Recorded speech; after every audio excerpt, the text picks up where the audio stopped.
In my recovery, painting helps me with channeling any kind of if I have a bad day and I have any kind of bad thoughts, and I channel those bad thoughts or those cravings into what I'm doing, and then when I'm done, it's beautiful. I didn't start using drugs until I was 18 years old, and I had graduated high school.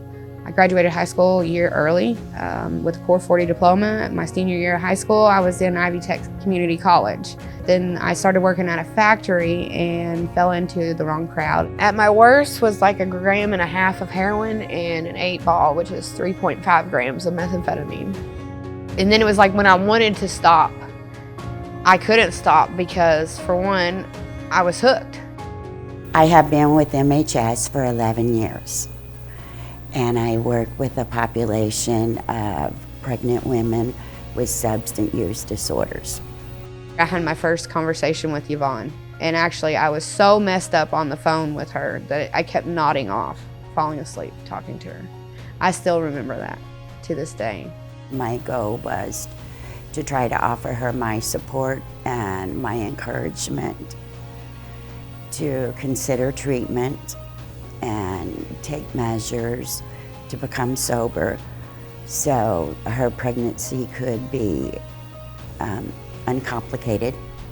Sorry, I'm gonna get a little emotional here, but she believed in me when I didn't even believe in me anymore. And if it wouldn't have been for her in this program and her being able to help me, I wouldn't be where I'm at today. I don't even know if I would be here or my child would be here.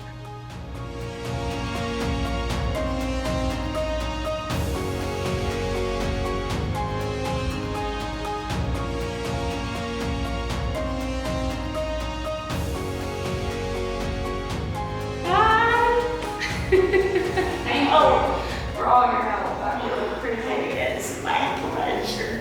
I wake up every morning and I say, today is going to be a great day. You're here, your kids are alive, you're all breathing, and you got this.